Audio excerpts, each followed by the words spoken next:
सरस्वती महाराज की जय।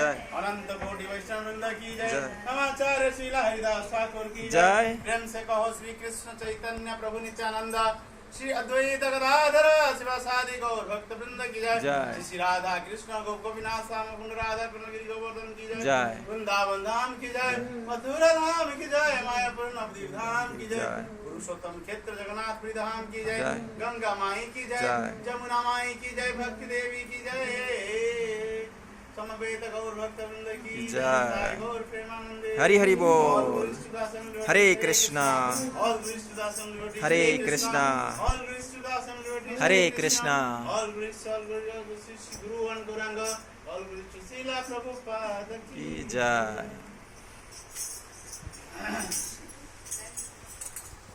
तो हम लोग बड़े भाग्यशाली हैं।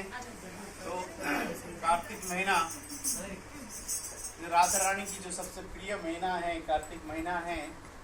तो इस महीना में तो अरुण प्रभु जी के घर में जो हम कीर्तन व्यवस्था हो रहा है, हम लोग कर रहे हैं। तो बहुत ऑस्पिशियस है, क्योंकि भगवत गीता में भगवान बोलते हैं मासानम मार्गशीर्षो। मतलब जितने सारे महीना हैं, वो महीने के अंदर में भगवान बोलते हैं मार्गशीर्ष महीना हूं। ऐसा क्यों? तो मार्गशीर्ष महीना में जो ये खेती करने वाले कृषक जो है, वो क्या करते हैं, सारे अनाज को घर में लेके आता है। जैसे गेहूँ हो गया, धान हो गया, और गोभी हो गया, आलू हो गया, टमाटर हो गया, ये सारे अनाज उगा लेके आता है घर से।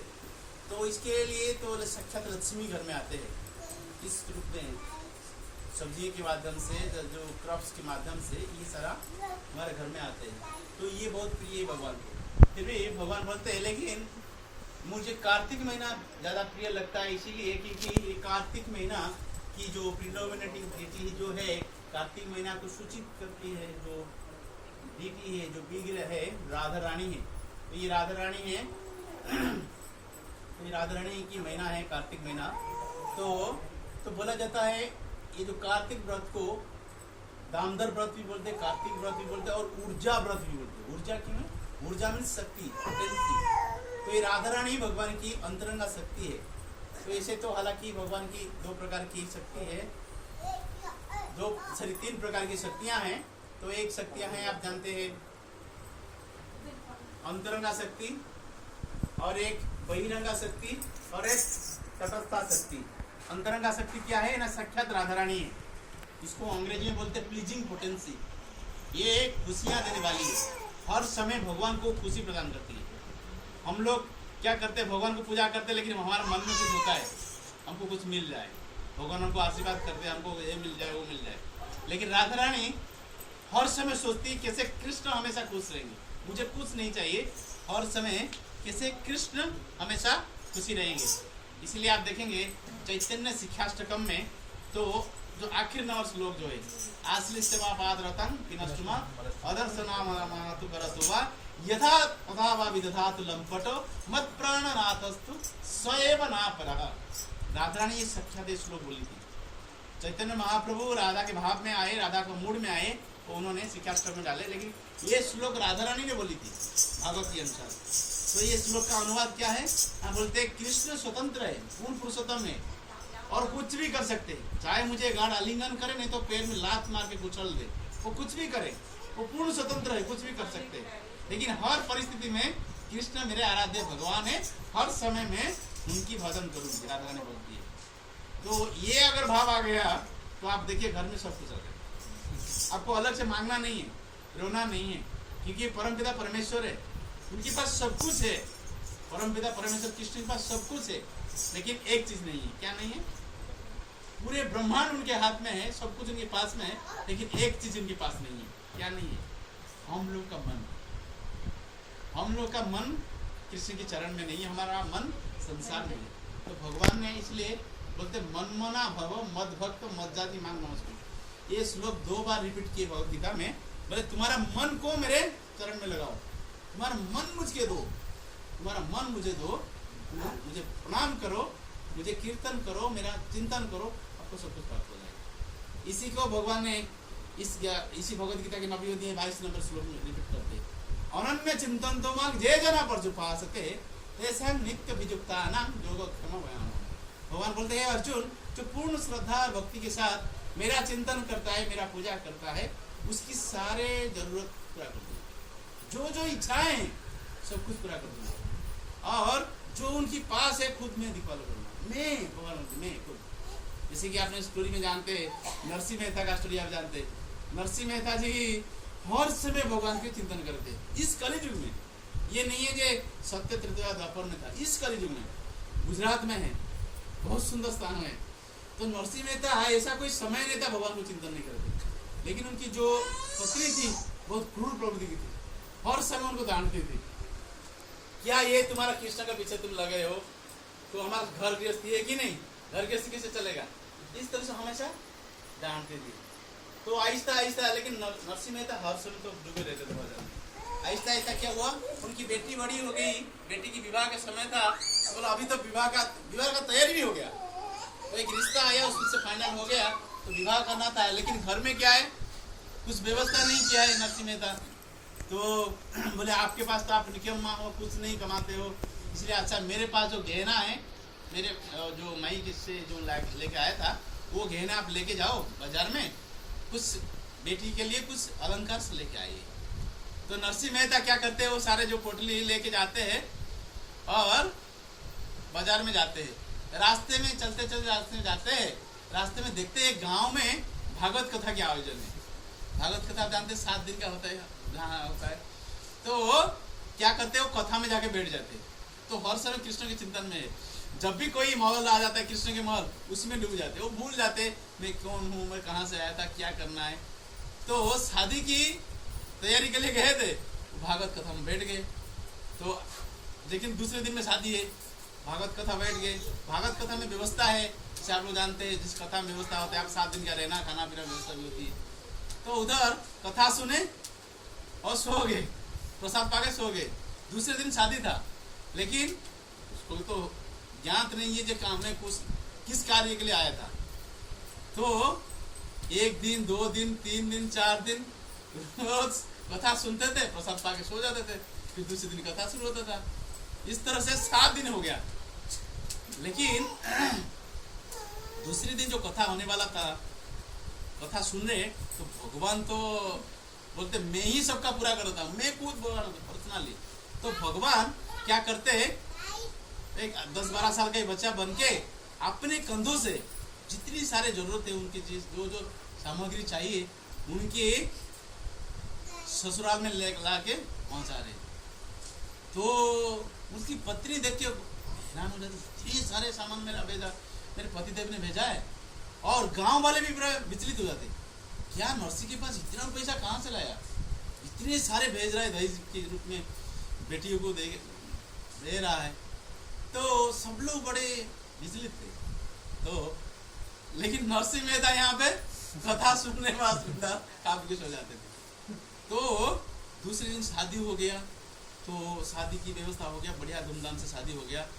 लेकिन यहाँ पे कथा सुनते सुनते जब आखिर दिन कथा हो गया, सब लोग घर जाने के लिए सोचे, नरसिंह ने बोले अरे ये तो मतलब 7 दिन हो गया, 6 दिन पहले मेरे बेटी की शादी था, ये निकले थे जिस दिन, उसी दिन तो रुके थे। बोले अरे अभी तो पत्नी तो इतना डांटती थी, अभी क्या होगा तो पता ही नहीं।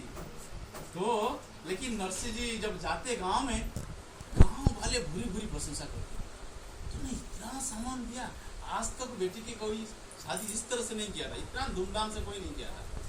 तो नरसिंह मेहता जाके घर में पहुंचते, तो उनको लगता है पत्नी ने गाली देगा, पत्नी जी ने गाली देने के बजाय वहां के दंडवत प्रणाम कर दी थी उनको।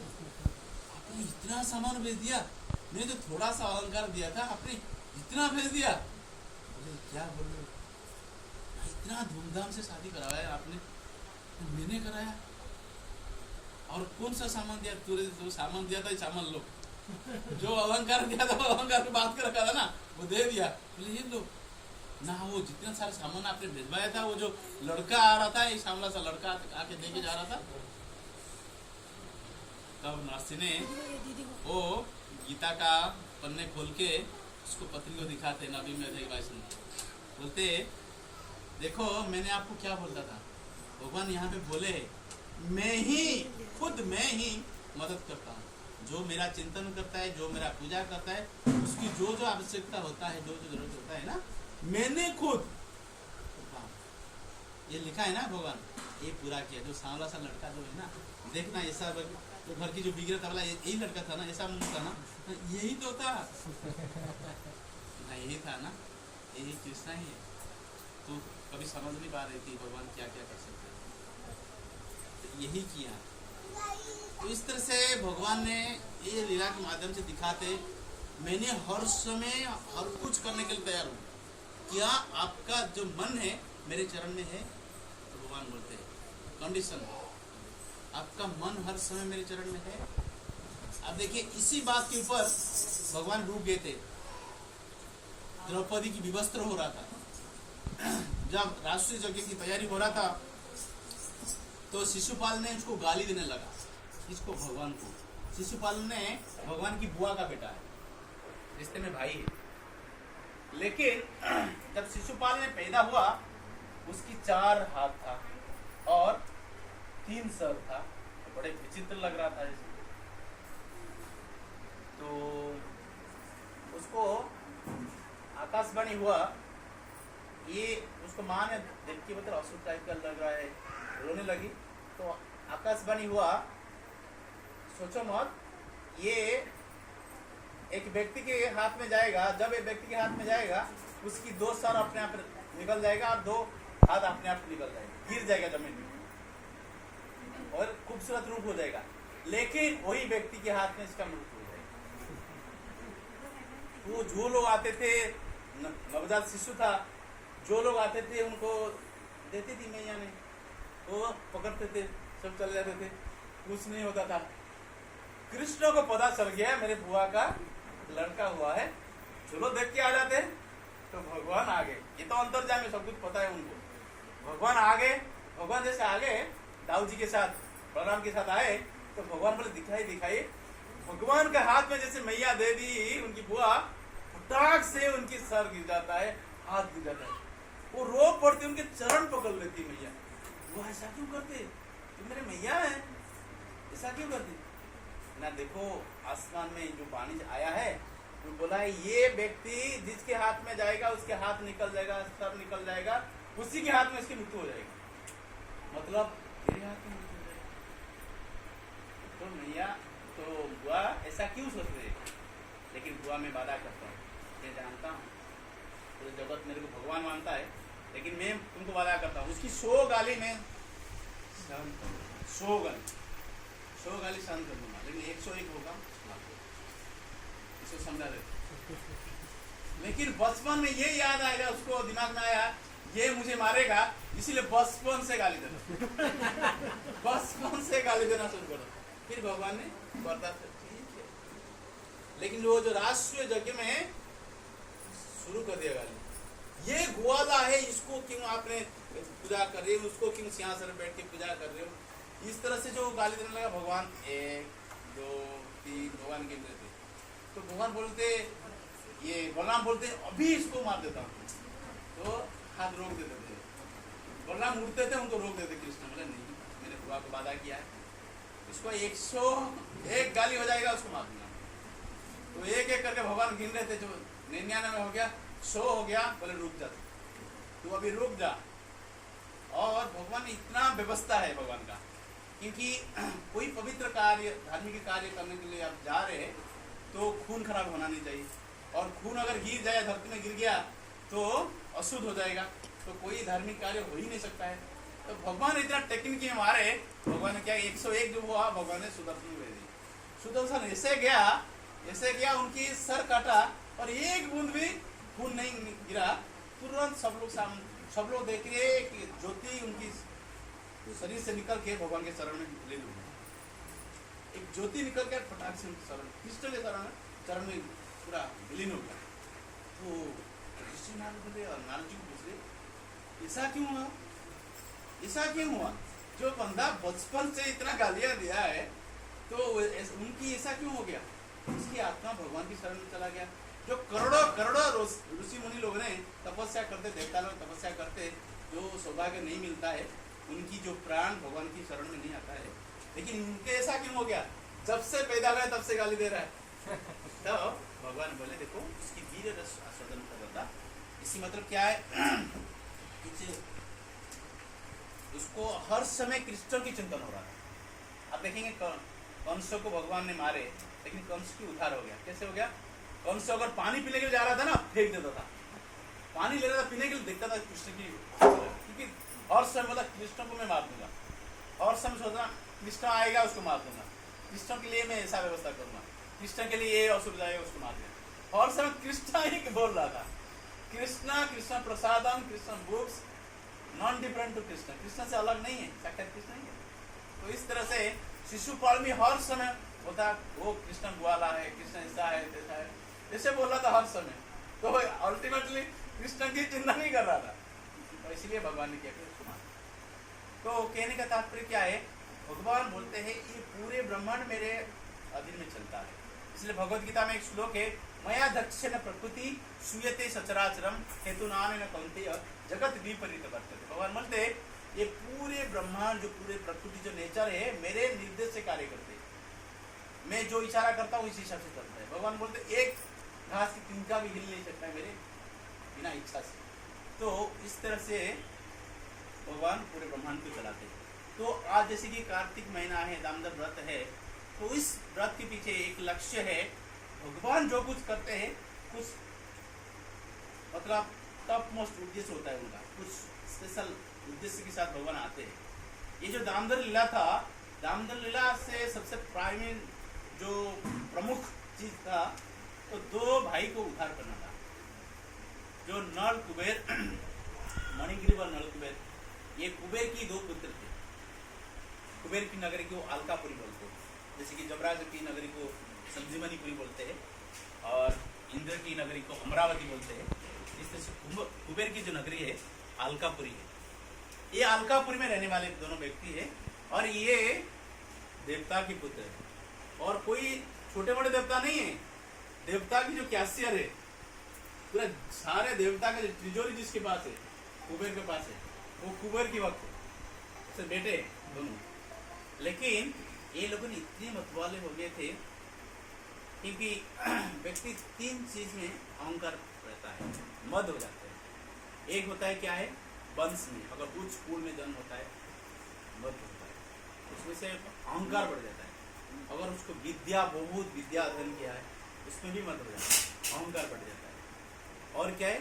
तीसरी क्या है? धन। धन, कोई व्यक्ति के पास अगर ज्यादा धन आ जाता है और उच्च विद्या आ जाता है और उच्च कुल में जन्म हो जाता है, वो साधारण व्यक्ति को रिस्पेक्ट नहीं करता है, सम्मान नहीं करता है, तो उसकी अहंकार ज्यादा बढ़ जाता है। तो ये लोगों के पास ये हो गया, हम कुबेर की बेटे हैं। और दूसरी चीज क्या है? शिव जी की अनुचर हो गए, शिव जी की पर्सनल सेक्रेटरी बन गए। जब से शिव जी की पर्सनल सेक्रेटरी बन गए, शिव जी जानते हैं आप, जितने सारे देवता पहले शिव जी की प्रणाम करते, इसके बाद भगवान को पास, कृष्ण के पास आते। इसलिए आप देखेंगे तो हर जगह में, हर धाम में आप देखिए, हर धाम में तो कृष्ण की जो गेट कीपर के रूप में शिव जी रहे।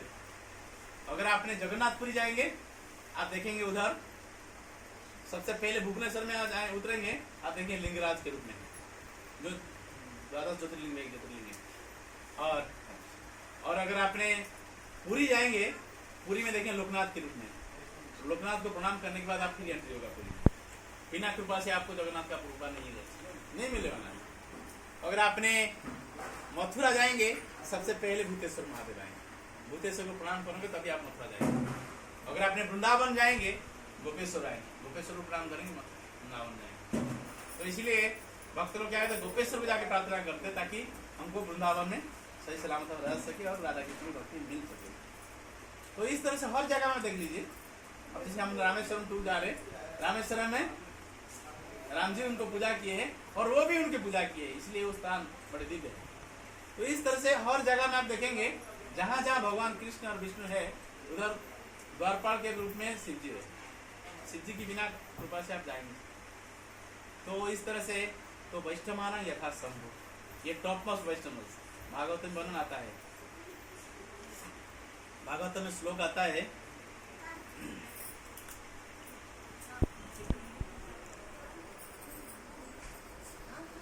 निम्न गावा यथा गंगा देवानाच्युत यथा वैष्णवानां यथा शंभो पुराणानामिदं यथा। बोलते हैं जितने सारे नदियां अनवरत बह रही है समुद्र की ओर, उनके अंदर टॉप मोस्ट नदी क्या है, सबसे प्रमुख नदी क्या है, गंगा है। जितने सारे देवादेवी, जितने सारे देवादेवी पूज्य है, वो सारे देवादेवी श्रेष्ठ देवादेवी कौन है, श्रेष्ठ कौन है देवता, अच्युत मतलब भगवान कृष्ण।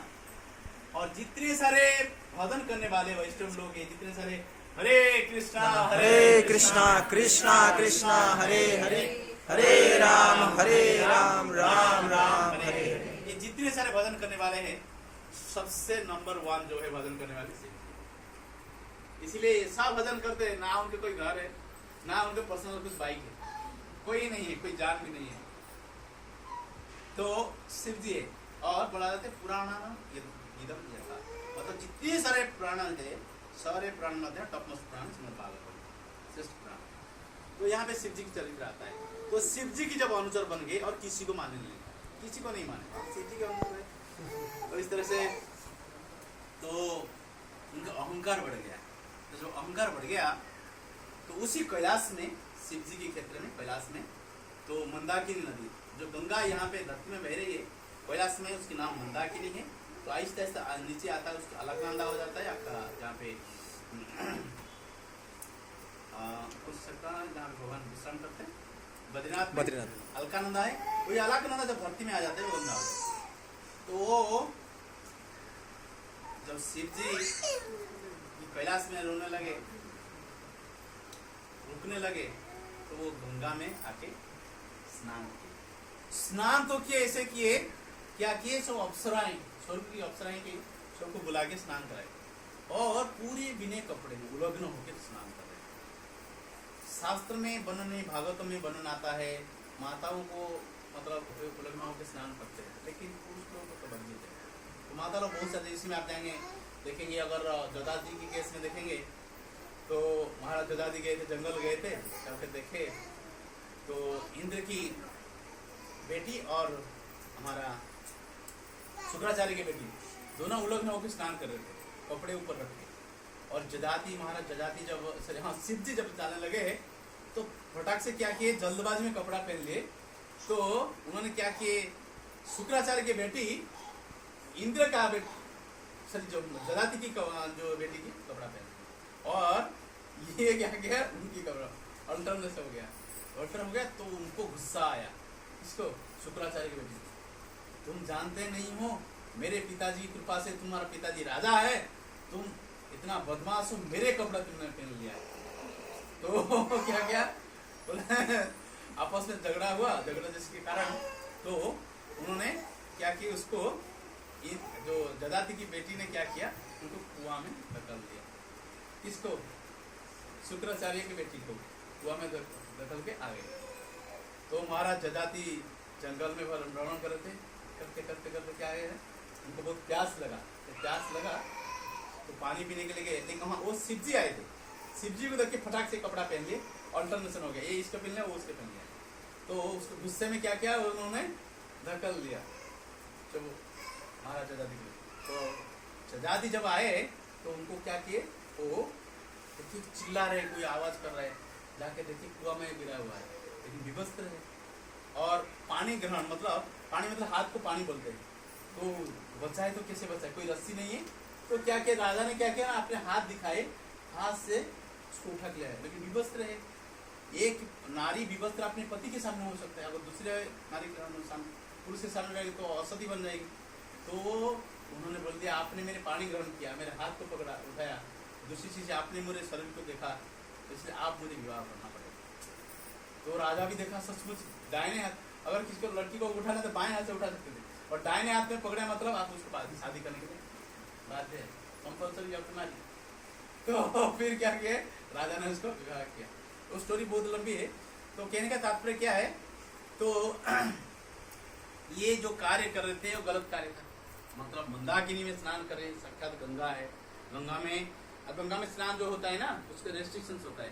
गंगा में आपने अपने कपड़े, जो पहना हुआ कपड़े को निचोड़ नहीं सकते हैं, आपने थूक नहीं सकते हैं, आपने शौच नहीं हो सकते हैं, सिर्फ स्नान कर सकते हैं। और आपका कपड़ा भी धो नहीं सकते हैं, साबुन यूज नहीं कर सकते, गंगा में तेल भी यूज नहीं कर सकते, बड़ा अपराध है। ये साक्षात चरण से आई है भगवान की, तो बहुत पवित्र है, ये सारा चीज नहीं करते। गंगा में स्नान का आदेश। तो गंगा में स्नान करे और दारू पी के और पूरे विवस्त्र होगी, कुटली अपराध है। तो भगवान की, यहाँ पे भागवत में बना, भगवान की कृपा से नारद जी की एंट्री हो जाता है। हालांकि नारद जी जाते हैं, कैलाश जाते हैं, लेकिन कभी इस तरह गंगा नदी के और तट में नहीं जाते थे। मन हुआ एक बार तरह गंगा में स्नान कर लेते, आए शिव जी को मिलने, भाई को मिलने के लिए। तो अचानक देखिए ये दृश्य, नारद जी को देख के उनको सबको डर हो गया। लड़की लोगों ने अपना अपना कपड़ा पहन लिया, सब लोग तुरंत फटाक से। लेकिन ये लोगों ने इतने नशा किए थे, इतना दारू पिए थे, उनको पता नहीं हम किस अवस्था में हैं। तो वो एक टीकाकार बोलते, तो क्यों हम कपड़ा पहने, ये क्या उनका आने का समय था, ये क्या उनको बोल के आए, ये क्यों आए, इस तरह से वो अपने बोले, ये क्यों यहाँ आए, उनको क्या जरूरत था, बाबा जी का यहाँ काम क्या है। तो इस तरह से ऊपर से बोलने लगे। लेकिन लड़की लोग फटाफट कपड़ा पहन लिए। तो नारद जी बोले, ऐसा कुबेर की दोनों बेटे, देखिए पहचान, लेकिन रोज जाते इंद्रपुरी जाते, कुबेर की बेटे, तो ये तो अहंकार हो गया, धन की अहंकार की वजह से। तो उन्होंने क्या किए, तुरंत नारद जी बोले, ये जो नंगे रहना मतलब ये जो पेड़ पौधे के काम है, तुम वृक्ष बन जाओ। लेकिन नारद जी की अभिशाप हर समय वरदान जैसे होता है। कभी कभी संत लोगों का जो अभिशाप जो होता है ना, वरदान जैसे हो जाता है। आप देखिए, अगर आपने गौतम ऋषि की कहानी देखेंगे तो गौतम ऋषि क्रोधित हो गए। हालांकि अहल्या का कोई दोष नहीं था, इंद्र ने छद्म वेश में उनका रूप बना के आया, तो अहल्या का कुछ दोष नहीं था। तो गौतम ऋषि ने अभिशाप दे दिए। लेकिन अभिशाप ऐसे वरदान हो गया, स्वयं राम जी आए। बोला जाता है जो परमपिता परमेश्वर को बड़े बड़े योगी लोग, हम लोग का मन तो संसार में लगा हुआ है, लेकिन योगी लोग का मन हर समय प्योरेस्ट प्योर, सबसे शुद्ध है उनकी मन। लेकिन वो जो योगी लोग ने उनकी मन को कृष्ण के चरण में, राम के चरण में लगा नहीं पाते आसानी से। लेकिन वो साक्षात वही चरण वो अहल्या के सर के ऊपर गिर जाता है, अहल्या के सर के ऊपर रखे, जिसके कारण अहल्या का उद्धार हो गया। तो यहाँ पे वही होता है, जब नारद जी श्राप देते हैं, तो क्रोधित तो हो गए, देख के गलत कार्य कर रहे, गंगा में मंदाकिनी गंगा में कर रहे, और नशे में, नशा करना नहीं चाहिए स्थान से, नशा भी कर रहे। तो फिर नारद जी की संत भी है, साधु हृदय नवनीत समान, मतलब साधु जो हृदय होता है ना, माखन की तरह कोमल होता है। तो उन्होंने क्या किए, अरे ठीक है पेड़ तो बनोगे, लेकिन क्या है, देवता को 100 साल, और हमारा धरती में 6 महीना, देवता का 1 दिन, उसी हिसाब से कैलकुलेशन पर 100 साल, देवता का 100 साल। बोला देवता की 100 साल तक पेड़ बन के रहोगे, लेकिन कहाँ पे, महावन में, महावन में जहाँ पे कृष्ण जी निवास करते थे। और ये लोग इतना भाग्यशाली थे, कृष्ण कभी छुपा छुपी खेल खेलते उनको पकड़ लेते जाके, हर समय उनके आलिंगन करते थे। कभी पेड़ में कुछ चढ़ना है, चढ़ जाते उनके ऊपर, तो इतना उनको ब्लेसिंग मिलता था, हर समय कृष्ण उनके साथ में रहते थे। तो ये आशीर्वाद होगा साधु का। तो रोज ऐसे खेलते थे।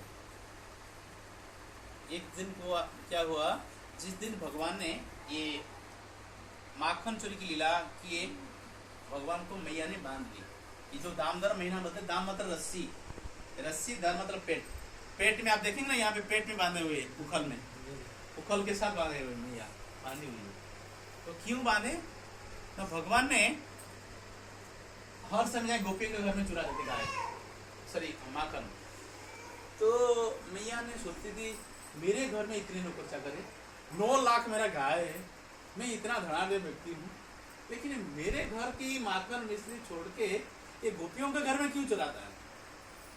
तो उन्होंने क्या की, दिवाली के दिन में, तो ऐसे शास्त्रकार टीकाकार बोलते हैं, प्रातः समय मतलब मंगला आरती के बाद जब लगभग 5 बजे सुबह, पद्म गंधा एक गाय है, पद्मगंधा गाय है, वो जो गाय जो है उनकी जो दूध से कमल पुष्प की सुगंध निकलता है।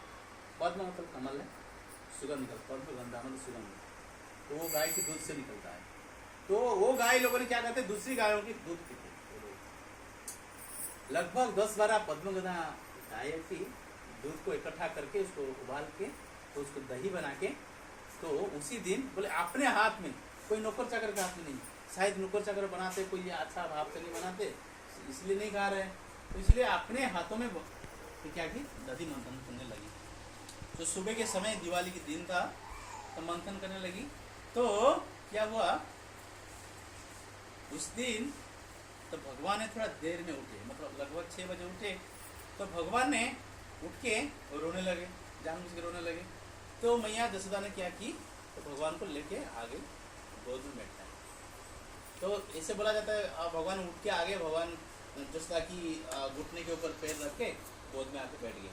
तो फिर मैया ने तो मंथन कर नहीं पाई, तो फिर मैया ने क्या किया, अपना स्तन पान कराने लगी। तो स्तन पान कराने लगी तो आध्यात्मिक जगत में सब कुछ चिन्मय है, सब कुछ दिव्य है। तो जो दूध, कुछ दूध मैया ने क्या कहते हैं चूल्हा में बैठा के आई थी, यहाँ मंथन कर रही थी। चूल्हा में जो दूध था तो वो दूध ने सोचा मैं इतना तपस्या कर रहा हूँ कि नीचे आग है, मैं आग में जल के तपस्या कर रही हूँ ताकि कृष्ण मुझे पिए, लेकिन वो तो माँ के स्तन पी रही, तो मेरा जीवन क्या है, किस काम का है।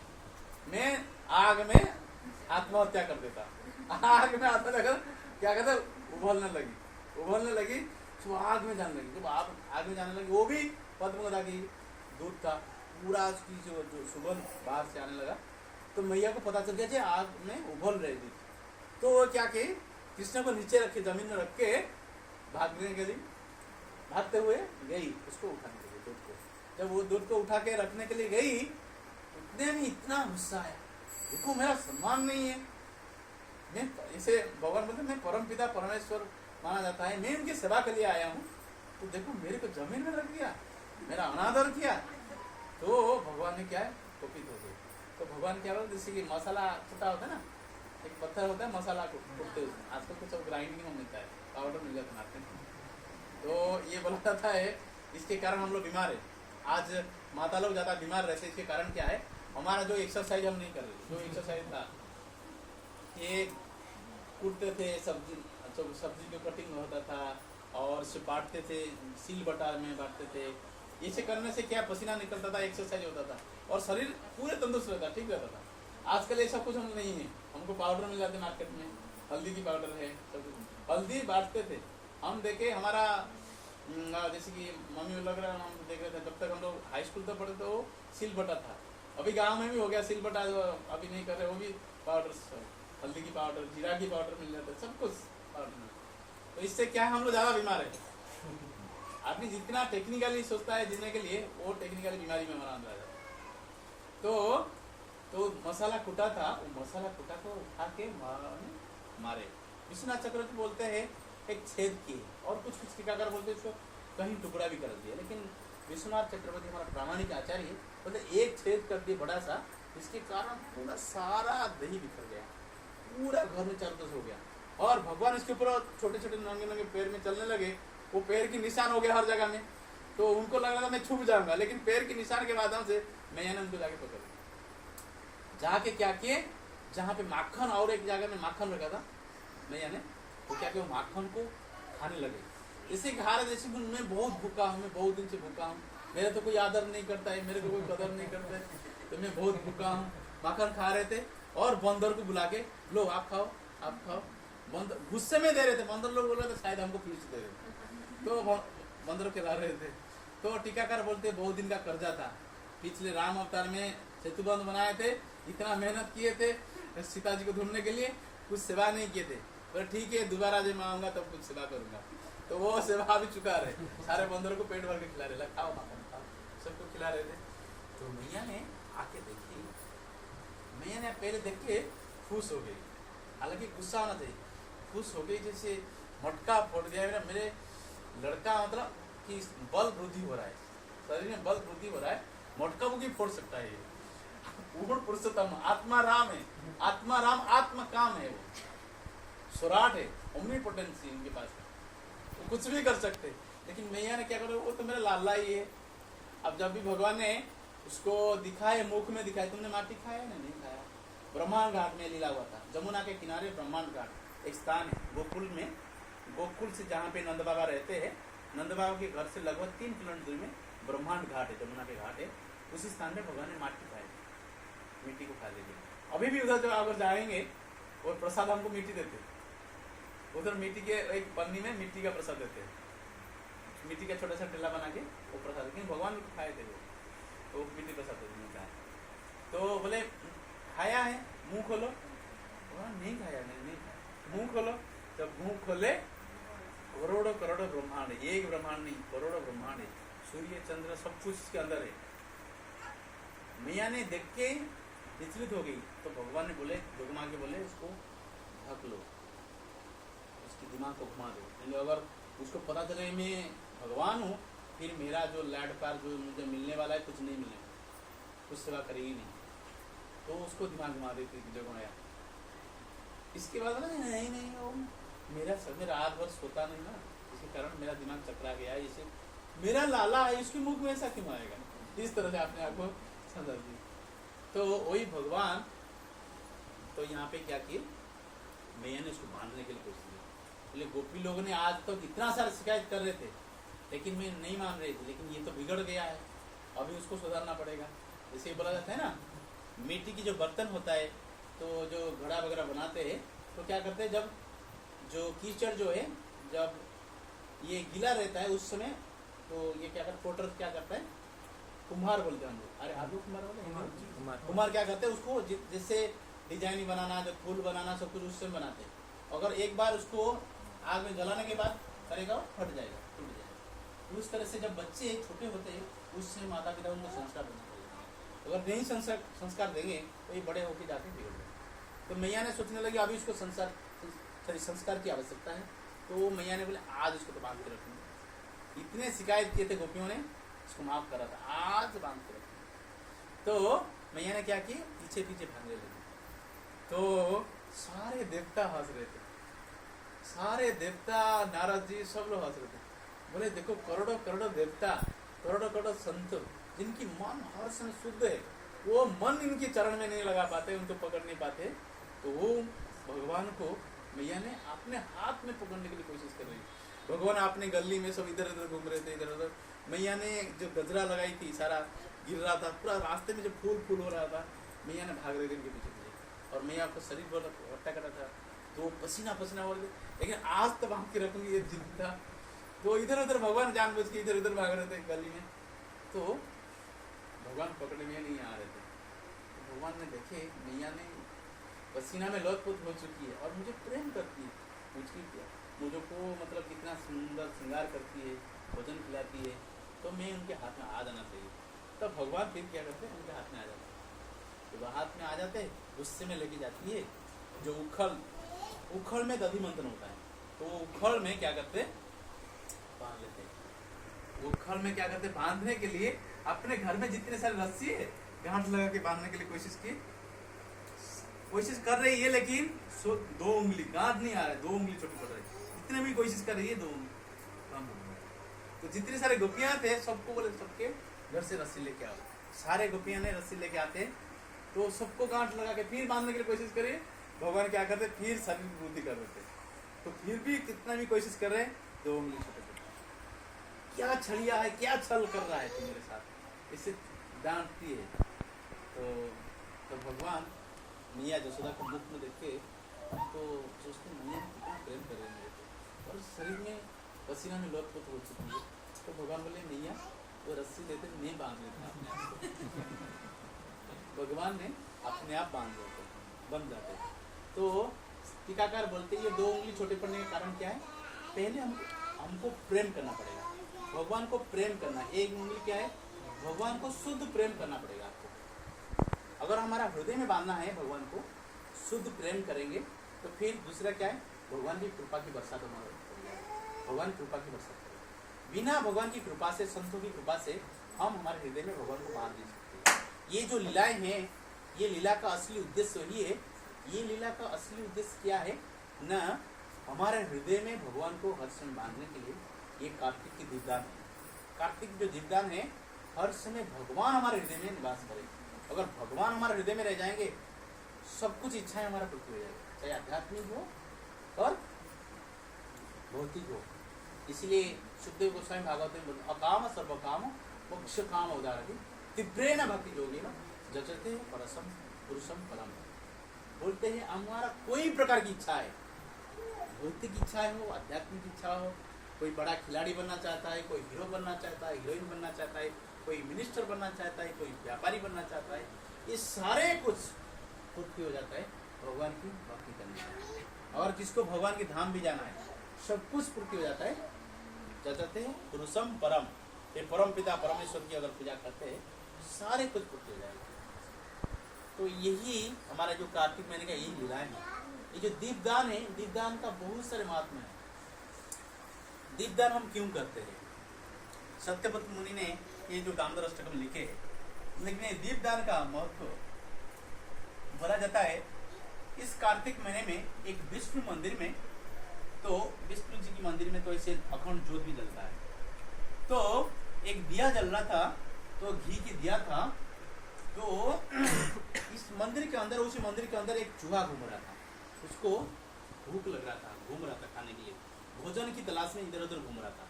देखा दिया का रोशनी में उजाला देखते हुए उनको लगा शायद कुछ खाने का चीज है, और वो जो दीप जो है, बत्ती जो है बुझने वाला था, क्योंकि घी नीचे की और बत्ती ऊपर की ओर हो चुका है। तो चूहा ने क्या किया, उसके ऊपर छलांग लगा दिया, जिसके कारण नीचे का घी ऊपर हो गया और दिया ऐसे हिल गया। दिया हिल गया, अच्छे से जलने लगा दिया। तो भगवान उसको बोले कोई बात नहीं, मेरा आरती तो कर दिया। भगवान उसको आरती स्वीकार कर लिए। हालांकि उसी आग के अंदर उसके शरीर चला जाता है, जल जाता है, और तुरंत चतुर्भुज रूप होके, कार्तिक का महीना का चतुर्भुज रूप में भगवान के धाम से विमान आता है, विमान में बैठ के चला जाता है। जो अनजान में बिना कोई प्रयास से, कोई उद्देश्य नहीं था दीपदान का, अगर उसको वैकुंठ प्राप्त हो जाता है। हम रोज प्रेम के साथ, भक्ति के साथ, भगवान की कीर्तन के साथ भगवान को अगर दिया दिखाते हैं तो भगवान जरूर उनकी धाम ले जाएंगे। ये 100% भगवान की बाधा है। तो इसलिए भगवान कृष्ण की जो आरती है, ओंकार आरती बोला जाता है। भगवान 10वें अध्याय में बोलते हैं अक्षरों में मैं ओंकार हूँ। तो वो ओम जो है ना, 3 अक्षर की मिलन में होता है, अ, उ और म। अ, उ, म, तीनों अक्षर मिलकर ओम होता है। तो ये जितने सारे मंत्र है, श्रेष्ठ मंत्र बोला जाता है। सबसे प्रारंभिक मंत्र ओंकार।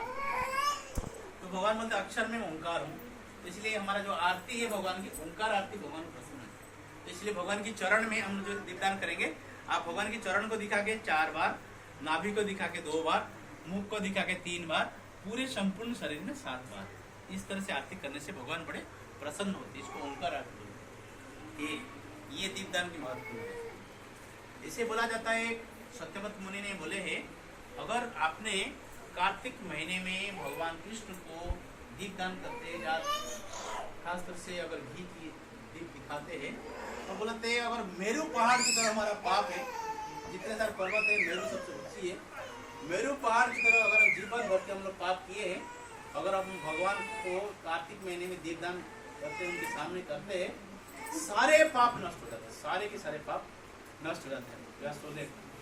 सारे पाप नष्ट हो जाता है। तो इसलिए ये बहुत भाग्यशाली हम लोग है, खासतौर से कार्तिक महीने में हम लोग एक दीपदान की व्यवस्था किए है। तो ये परमपिता परमेश्वर जो मोक्ष प्रदान करने वाले, लेकिन भक्तों को मोक्ष नहीं चाहिए, भगवान को धाम जाना चाहिए। ये मानते हैं हमको भगवान की धाम जाना। तो इसलिए बहुत सरल उपाय भगवान बोलते हैं। भगवान 9वें अध्याय की 26 नंबर श्लोक में बोलते हैं, पत्रम पुष्पम फलम तयम। भगवान को बहुत सारे चीज की आवश्यकता नहीं है। भगवान मतलब प्रेम से, पत्ते मतलब एक से छोटे से तुलसी पत्ते प्रेम से बन दिया जाए, पत्रम पुष्पम छोटा सा फूल अगर प्रेम से दिया जाए, और फल एक ही फल प्रेम से दिया जाए, नहीं तो तोयम, संस्कृत में तोयम मतलब जल, थोड़ा सा जल, चुल्लू भर के थोड़ा सा जल अगर भगवान को अर्पित करें प्रेम की भाव से, अगर प्रेम के साथ हम भगवान को अर्पित करते हैं, भगवान इसको स्वीकार करते हैं। हर समय वो स्वीकार करने को तैयार है। क्या हमारे ये भाव है? ये भाव होना चाहिए। तो ये भाव के माध्यम से, प्रेम के माध्यम से अगर हम दीपदान करेंगे, भगवान हमारा सारा मनोकामना की पूर्ति करते हैं। और ये जो नल कुबेर और मणिग्रीव की जो उद्धार हुआ, आप जानते हैं, ये नल कुबेर और मणिग्रीव दोनों अर्जुन पेड़ बने। जमड़ा अर्जुन बोलते हैं। दोनों अर्जुन पेड़ बने तो भगवान को जब मैया ने बांध के चली गई तो ये लीला के पीछे भगवान ने प्रेरणा किए थे, क्योंकि उखड़ होगा, उखड़ दोनों ही पेड़ में घुस जाएगा, तभी मैंने दोनों को उद्धार कर दिया। ये सारा लीला उनके भगवान के था। तो भगवान मैया को भी कृपा किए, ब्रजवासी को भी कृपा किए, और दोनों भाई जो देवता की 100 साल तक तपस्या कर रहे थे उनका भी उद्धार कर दिया। वृक्ष जन्म से उद्धार हो गया। वृक्ष में आप जानते हैं पूरा बरसात में, आंधी में, ठंडी में पूरा सब कुछ सहन करना पड़ता है। तो ये उनकी उद्देश्य था भगवान का, ये लीला के पीछे। तो जब उखड़ में बांध के मैया ने क्या की, पानी लेने के जमुना चली गई, तो भगवान ने बोले ठीक है कोई बात नहीं। इसमें ये भी वर्णन है, तो बलराम जी जब मैया ने बांध ली, बलराम जी नहीं थे।